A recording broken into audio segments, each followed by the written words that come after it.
Just like Bumblebee benefited from having no Michael Bay, so does Bad Boys.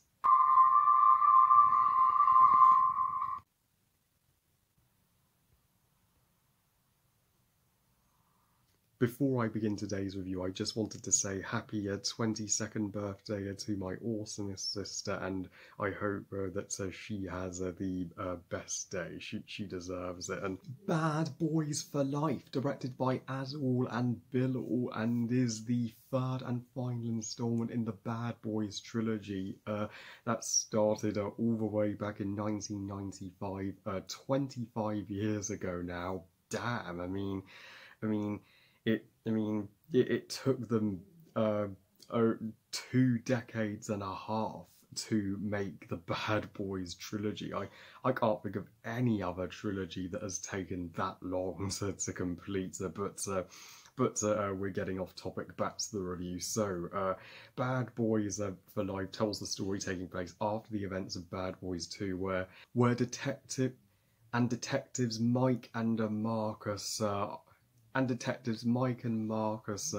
return for their most personal mission yet to bring down the ruthless Armados, but soon discover that Armados is not who he seems and may have a more personal connection with Mike, and as Mike also rekindles with his former lover and crime lady Isabel, who is revealed to be Armados's mother and Mike's son. The first Bad Boys from 1995 deservedly has the reputation of being one of the only good Michael Bay movies. Bad Boys 2, however, is a different story. It's unquestionably the worst in the Bad Boys trilogy. It's far too long, at least 30 minutes over long, and has some of the cringiest and innuendo I have ever seen in a buddy comedy. How did it take them 17 years to make a follow-up to the second one? Being released in January, this was the first major blockbuster of 2020, and being released 2 months before lockdown happened. It's one of the few doable movies that to be released in theatres this year, and for a while it was the highest grossing movie of 2020, even though it has been dethroned now. But it was lucky to gross over $400 million. Heck, it was lucky to get a cinematic release at all this year.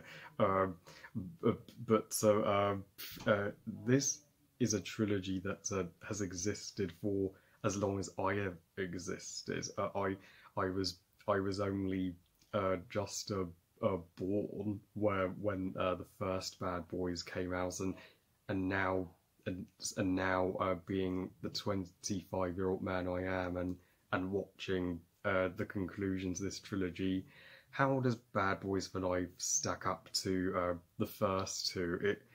It may be the best of the three by a margin. I do think it's slightly, ever so slightly tops the first Bad Boys, and it's a vast improvement over Bad Boys 2. It's the only Bad Boy movie not to be directed by Michael Bay, and that shows in the movie's quality. This is by far, undoubtedly, the darkest of the trilogy. It's finally a Bad Boys movie that's not, a buddy comedy like the first two. It attempts to have a plot, and it attempts to have an emotional story for both Mike and Marcus to go through. And I never thought you could get to such raw drama from a Bad Boys movie, but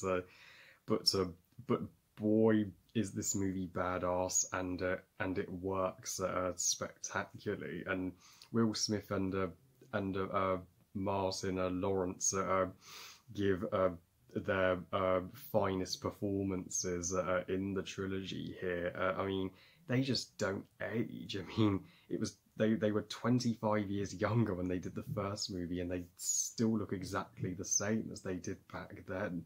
But this is especially Mike's movie, with him finding out that his former wife and son are out to murder him, and in the scene where there's a car crash and Mike is admitted to hospital, and we're worried whether he's going to make it or not. I mean, that immediately sets the tone that this is a bad boy movie that is taking a more serious approach to its storytelling. The pacing of this movie is faster than a speeder jet. It's thankfully 30 minutes shorter than the second movie, clocking in at only 2 hours and 5 minutes, which is just right for my taste. And while Marcus gets less to do than Mike, he is still the most loyal Buzzy that Mike could have in this movie, and will be willing to climb Mount Everest for him. And even Vanessa Hudgens stars in this movie as a weapons expert, and this is her most kick-ass movie role to date. So she's not known for doing actiony movies, but it's good to see her take a break from stuff like High School Musical and show how versatile she truly is as an actress. And as for Isabel, she could be the most three-dimensional character in the movie. You could see her pure hatred and sense of betrayal for Mike, her ex. So she manipulates and convinces her son that Mike is the enemy, and doesn't even and keeps the secret from him that he's Armados's father. So Armados himself, he is in sheer disbelief when the cat's out of the bag that Mike is his father in the final battle. I mean, can you imagine if that family had a family reunion at Christmas or Thanksgiving? It would be a chaotic nightmare. And in this movie, being the grittiest of the trilogy, it has the most hardcore soundtrack and action scenes, with the final battle being a total bloodbath and the darkest action scene in this entire trilogy as a whole. Trust me, at least all the characters get a bloody nose coming out of this finale, though that would be my one and only criticism with Bad Boys for Life. I do think the final battle does overdo the dark stuff just a little. I would have liked just a little more light relief moments sprinkled in this movie, just to make it a little more rewatchable. Reflecting on the Bad Boys trilogy, it's nowhere near one of my top 10 favourite movie trilogies ever, but it is still a satisfactory trilogy for what it is, but it is still a satisfactory trilogy for what it is, minus Bad Boys 2. But yeah, overall, Bad Boys for Life is one of the more enjoyable blockbusters of 2020, and and a surprisingly fitting and emotional wrap up to the Bad Boys trilogy. I don't see there being a Bad Boys 4 after this. I give Bad Boys for Life 4 stars out of 5. Great movie. Well, that's most of the 2020 theatrically released blockbusters reviewed at this point, and best of luck to Joe Biden with this year's election, Biden for president. So I love you guys, thank you for watching, hope you guys enjoyed this review. What are your thoughts on Bad Boys for Life? Please comment and let me know. Please like this video and subscribe, please follow me on Twitter and on Instagram, and I'll see you all next time. And remember, movies are us. Bye guys.